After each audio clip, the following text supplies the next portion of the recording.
Jim,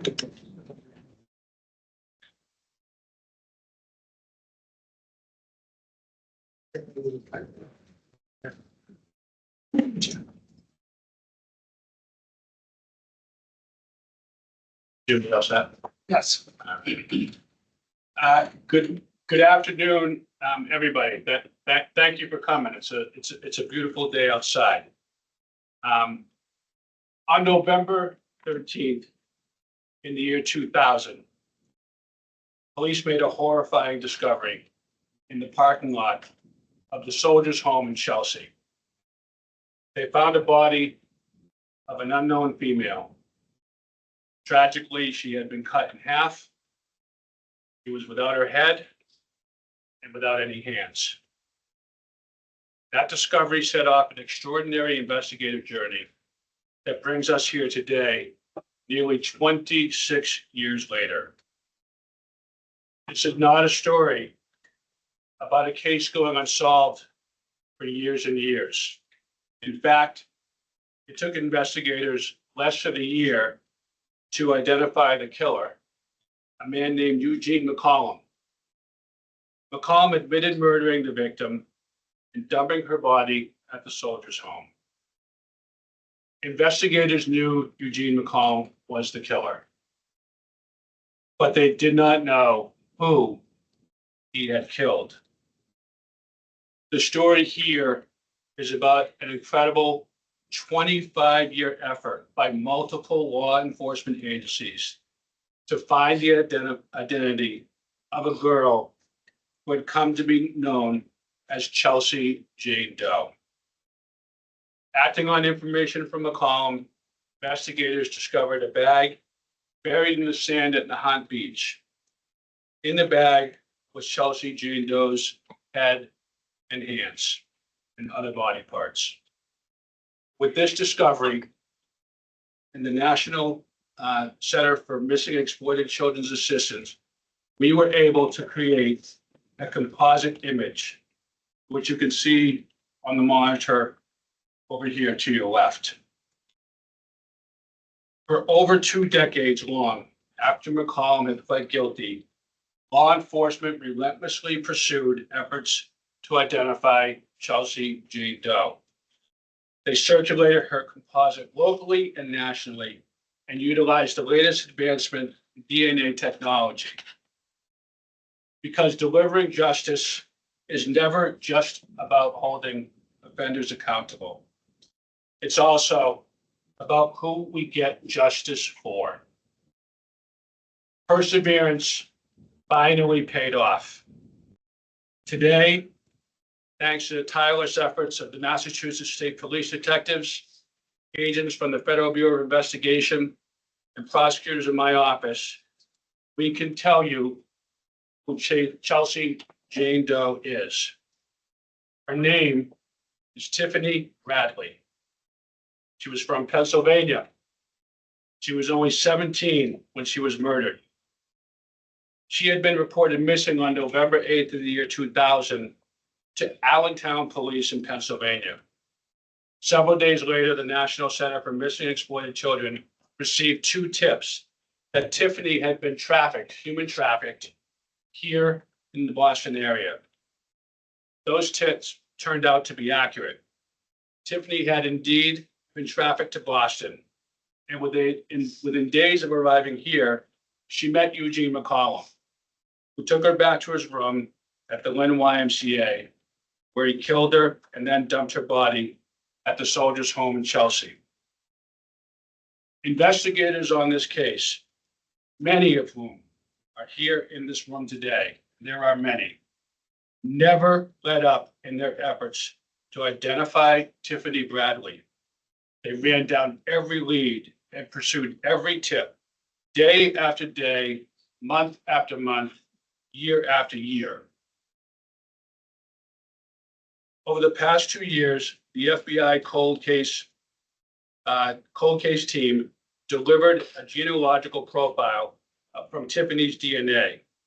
This spring, that profile led the FBI to James Bradley, who lives in Texas.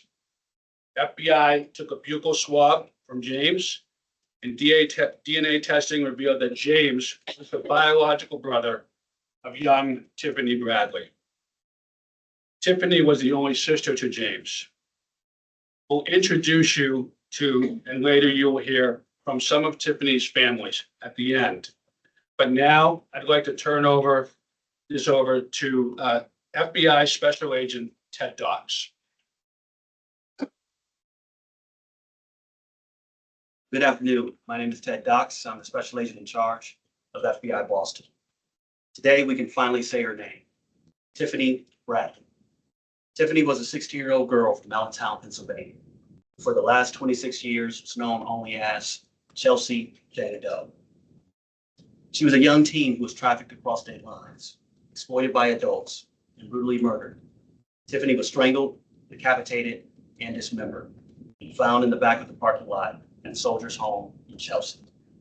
For years, investigators worked tirelessly to determine who she was, where she came from, and who might still be searching for her. The only hint they had to go on was that her name might be Lisa. Even though her killer confessed and was sentenced to a life behind bars, the question of this young victim's identity has remained unanswered until today. Thanks to FBI Boston's cold case team, working in partnership with Massachusetts State Police, she's now been identified. 3 years ago, the FBI initiated investigative genetic genealogy, one of the most powerful tools available to law enforcement in addressing unresolved cases. By combining traditional investigative work and advanced DNA analysis and genealogical research, we've been able to identify victims and offenders in cases that once seemed impossible to solve.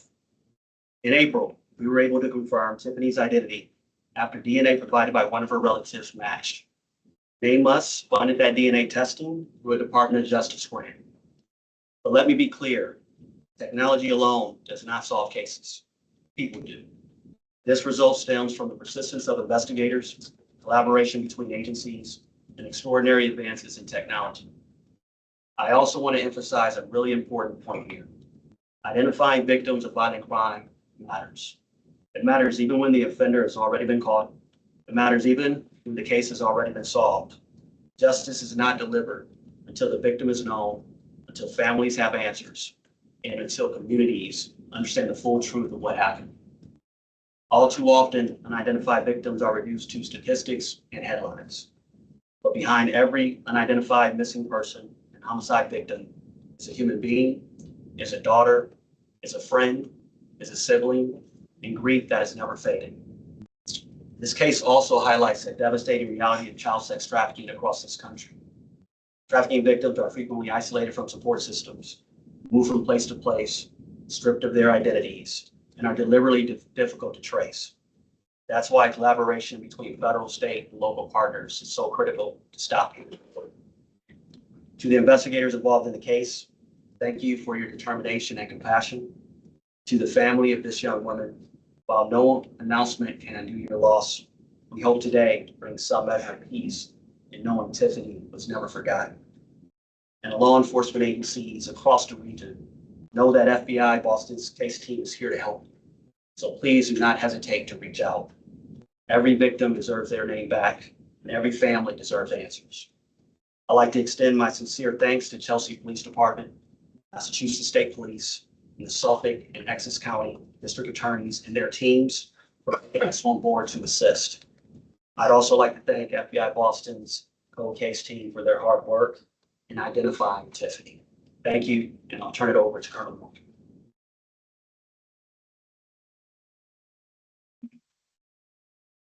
Thank you, SAC Docs. Good afternoon. My name is Geoffrey Noble. I serve as the Colonel of the Massachusetts State Police. First off, I want to extend my deepest sympathy to the Bradley family and all who loved Tiffany. No person should have to endure what Tiffany went through. It is my hope, our hope, that this news today brings some long-awaited answers regarding what happened to Tiffany. My thoughts are with you and your entire family and all those that knew and loved her. The search for answers, for justice, for Tiffany Bradley began in November of 2000. And at that time, the Massachusetts State Police investigators did not know her name. They didn't know where she was from. But what they did know, what was certain 25 years ago, was that this young woman deserved justice. So often in cases like this, the victims guide the work of homicide investigators. They bring us leads, the evidence to help bring a suspect like Eugene McCollum to justice. And in this case, the DNA profiles to finally give Tiffany her name back after all those years. We realize in cases like this that there is no finish line. There is no victory lap. It simply is a fight for hard-fought answers to get to the truth and for justice. And we do that work to bring those answers to the families like the Bradleys. We have waited so long for this day. It is rare to have a case like this one, where we knew the suspect's name before the victims. A case like this can challenge even the best and the most hardened detectives and teams. But our team, this team of law enforcement partners and prosecutors and scientists, they worked together, not just during the initial response to the investigation, but through the years and up to and including today, to work together, to leverage every lead, and in this case, every scientific breakthrough in technology out there to ensure that someone is held responsible for what happened to Tiffany, and to ensure that her family has the facts regarding what happened so long ago. That pursuit, that relentless pursuit, is not something that I, as the colonel or the executives here, can put into a policy. It comes from drive. It comes from a willingness to serve and a commitment for justice for the victims of these families. And that is what we see here today. It is only through their relentless pursuit and a commitment to getting it right that we are all able to stand here today with the Bradley family. This case shows off not only the commitment, but the collaboration and teamwork between the investigators at the Massachusetts State Police Detective Unit assigned to both Suffolk County District Attorney's Office and Essex County District Attorney's Office. The team of forensic scientists at our State Police Crime Lab, as well as the steadfast work of the Suffolk and Essex County prosecutors who worked this case.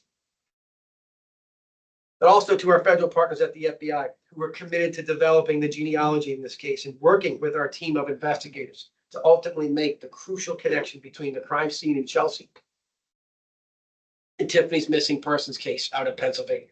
Thank you. 25 years of hard work, of collaboration, of persistence, and partnership centered on the common goal of finding justice for the Bradley family. That's what culminates in today's announcement. Thank you to everyone involved for never giving up in this case. To every police officer, every detective, every agent, every forensic scientist, every prosecutor who contributed in any way to this case, I commend you. I thank you. Your drive for justice in the interest of bringing this suspect to justice, and of course, giving a name to our victim, is truly commendable. And I thank you. And with that, it's my honor to turn it over to District Attorney Tucker. Thank you, Colonel. Good afternoon, everyone. My name is Paul Tucker. I'm the District Attorney for Essex County. One of the most important and solemn duties that district attorneys have is to do justice, to hold people accountable. It's also to make sure that we speak for the victims, particularly those that can't speak for themselves. That's been done in this case. Justice was done many years ago with the conviction of the person responsible for Tiffany's death. We come to the closure today, and there's no better feeling than to be able to tell families that their loved one has been found. While Tiffany may have been unidentified for many years, she was never forgotten. A look at the case file will see that from the beginning, from the first Chelsea police officer that responded to this scene, all the way through the incredible work by the Massachusetts State Police detectives, and now working with our federal partners in their endeavors to make sure that we find names and families to bring closure, that's been done today. This is nothing short of extraordinary. I was a police officer for 32 years in Salem, and I look at this case as the model of how detectives and police officers should handle a case. Never forgotten. I think it's a testament today to see so many of the police officers from that time, many of who have moved on from their career, are back today. That's the resilience. That's the dedication. Today is a good day, not only for everybody that worked on this case, but for Tiffany's family as well. Thank you. Yeah. So, I want everyone to have an opportunity to get a little better understanding of who Tiffany was, and the best way to do that is to have family come speak. Is Janet Ragley Knight. Her aunt comes all the way from Florida. Tiffany's niece, Shakira Wiggins, comes all the way from Mississippi. I've had an opportunity to spend some time with them just before we started here, and your grace and your dignity under these circumstances is extraordinary. And I can only imagine what an incredible and vibrant and wonderful young woman Tiffany must have been. So come up and introduce yourselves to people and offer a few words, if you will. Thank you. Janet Knight, and I'm Tiffany's aunt. Her father was my brother. Tiffany was a loving girl. She was a very girl / tall. She had 3 older brothers that she tried her best to keep up with. She enjoyed bossing them around. Tiffany was very athletic. She loved dancing. She loved a lot of things. She loved her trips to Florida. She was amazed by the white crystal sand off the Gulf of Mexico. She loved the mountains in Colorado. She drew extremely well. She always told the story of her Aunt Vera taking her to the mountains just to draw pictures. She enjoyed her shopping sprees with Aunt Chris and going to the wharf in Maryland for seafood. I want to thank all of you from the bottom of my heart. Not letting my baby be a chef, a box on a shelf. I thank you all for your tireless effort. I've worked with law enforcement in my 30 years of criminal justice, and I must say, thank you. I thank you, Melissa, for what you did to finally connect her with her family. I thank Trooper Barnes for putting up with me sometimes. I really thank you all. Thank you so much for letting us take her safely home.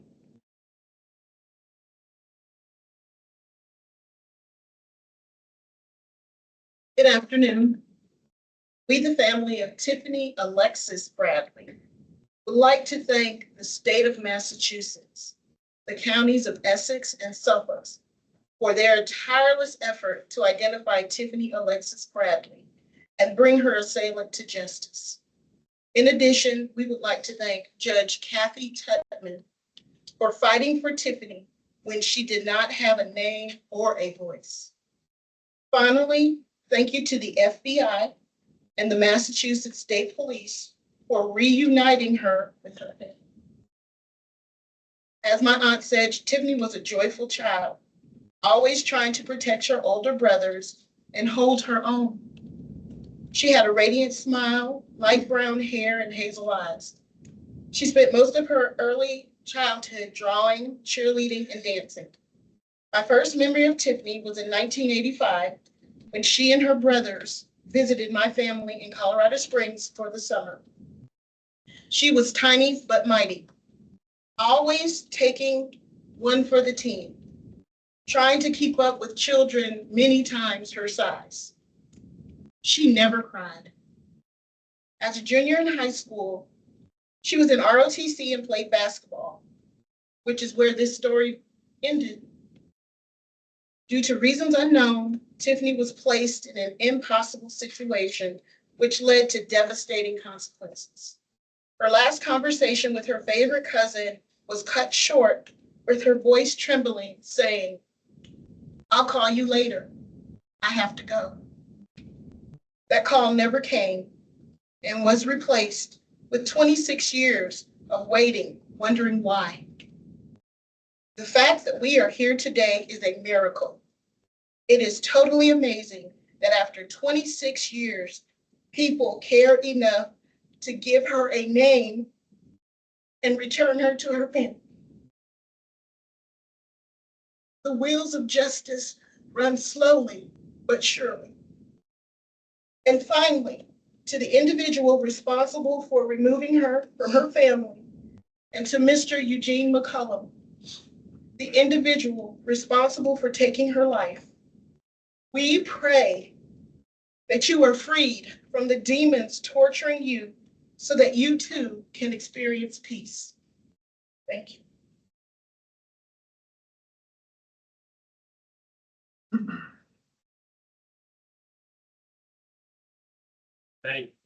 Thank you, Janet and Shakira.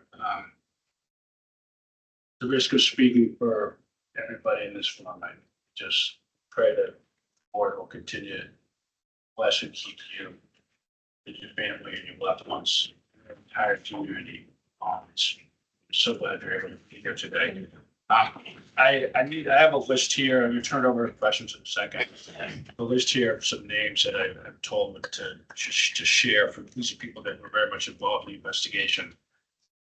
But I will say this, the list I'm about to read doesn't even come close to the number of law enforcement personnel that are in this room right now. And so I'm probably going to miss some names that cared and that stood by and that worked hard on this, because there are many, many more of you here than I have on this list. So if I leave anyone else out, please forgive me. But I want to just mention a few people other than the folks that spoke earlier.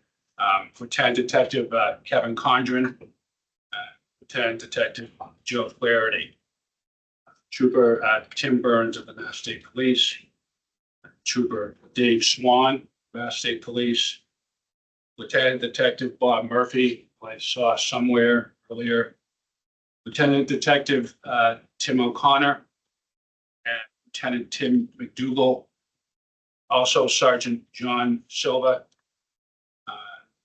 Chief Keith Houghton, the Chelsea Police Department is here. Thank you for being here. And I believe we have members of the Lynn Police Department that is here as well. And I'd also be remiss if I didn't thank our chief of the homicide unit, the office who handled this case originally, Mark Lee, and our victim advocate, Jillian Rose. Again, if I've left any names out, please forgive me. At this point, we'll be happy to answer any questions. Mr. Dia, can you give us an idea of the time that Tiffany disappeared in Pennsylvania and then the time that she died here in Massachusetts? How long was that period of time?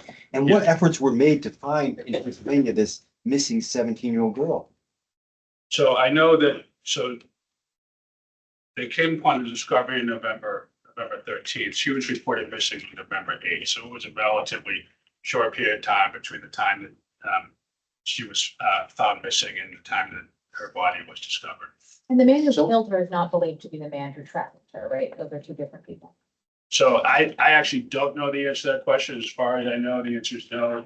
Mark Lee, who was with the investigation originally, is here, so he may want to jump in and answer. Yeah, it's correct. So as a family, at the time she disappeared, was she living in Pennsylvania with family and disappeared from there? Yes. Yes. And did they, well, I guess, I don't know if they can say, or what did they think happened to her in those early years? Do you have any idea what had happened at that point, or Yeah. when she had gone missing? Would mind going to the mic, please? She was reported missing immediately in Pennsylvania. When she left, I'm not sure the time length, I think it was within a week of her leaving. She called from New York. She called a cousin. She was only able to get in touch with a cousin, and she had a conversation, and she seemed, for the most part, okay. Maybe she even knew who she was with. We're not sure. None of that is confirmed, but she talked briefly, and then she said she had to go. And so we went to New York searching. And we went to Syracuse area. We went to Philadelphia. We searched in those states, but her father became ill and he passed away, and so did her mother. And but immediately those searches in those areas were done. She was immediately placed on missing and exploited children. So we did all we could to find her, but I believe, it's just my belief, no investigation, but I believe that she passed away shortly after she was. Ma'am, Can you just, go ahead. this must have just been so excruciating for your family all these years, not knowing what had happened to her. I mean, before you got the call from or whoever called you, I actually don't know who called you first, but what had your family been thinking had happened all these years? I started a Facebook page for her and I put her pictures on and Tiffany missing. And I monitored the Facebook page. We didn't hear anything. And she was on the missing and exploiting children. And at times we thought she was out of the country. As sometimes they do, they take them out of the country. So we didn't know where she was. Can you describe, did you know that this DNA testing was underway, that there was a possibility? Or did they just call you out of the blue? And which family member got the call first? It is my understanding my distant relatives that just popped up for a DNA search that were unfortunately, I guess, distant enough that we wouldn't have known. They didn't know. And then ultimately my cousin Courtney, which is her brother, was contacted. What was it like to get that call once you knew that she had been found? To be totally honest, bittersweet. It was 26 years, has a way of providing some closure, some peace. I won't say closure, but peace. And after 26 years, honestly, it felt like her birthday. Today kind of feels like her birthday, because we're celebrating her.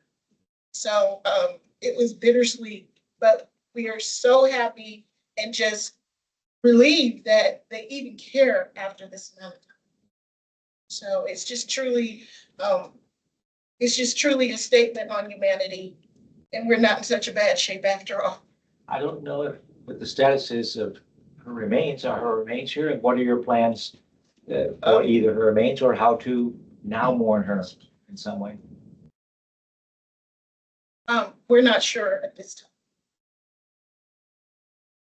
Yeah, can you speak about, we've done a lot of stories over the years with this genealogy testing and in particular how it helps catch, predators or suspects in cold cases, but it's kind of rare to discover who someone is. So can you talk about using it for that purpose? Yeah, I mean, look, we've had some extraordinary technological advances over the years. And they've helped us in every way. They've helped us identify individuals responsible for crime. They've actually helped us exonerate people that weren't responsible for crime. And they've also helped us identify people that at one point we thought we might never. And so that's a great and powerful thing. I would say to that too, though, that first of all, if you're not familiar with the National Center for Exploited Children, they do amazing work. And so their continuous efforts on behalf of children all across this country should not ever be underestimated. And I don't remember which one of our previous speakers mentioned, I think it was you, Ted, that the technology is great and it's important and we're glad that it lends a hand. But without the efforts, the human effort, the effort of countless people that cared enough about justice for Tiffany and her family, that technology is useless. We're here today because enough people stood together with Tiffany's family and said, we're going to keep going and we won't relent until we get answers. And if we didn't have them today, we would have kept going and going and going. Because that closure for victims and witnesses, that closure for communities is the cornerstone of justice and what we stand for. Again, I said it earlier, holding people accountable is important and great, but if we don't bring some measure of wholeness and healing and restoration to families as honorable as this one, then we miss it. And we're so very glad we're able to. Some of the family members, they said they think she passed not long after she disappeared. Did you have a fix on when McCollum killed her, and how does that relate to when she disappeared? I don't think we know for sure, right, Mark? It would have been about. Yeah, so within 24 hours of when her remains were discovered would have been when we estimate that she would have. And how long was that after she had been reported missing? She was reported on November 8th, 2000, And this would have happened, November 13th, okay, so right, very shortly after. right? Can you speak a little bit about how Eugene McCollum was tracked down? Anything you know about him? How an arrest was made? Sounds like a year after her remains were found.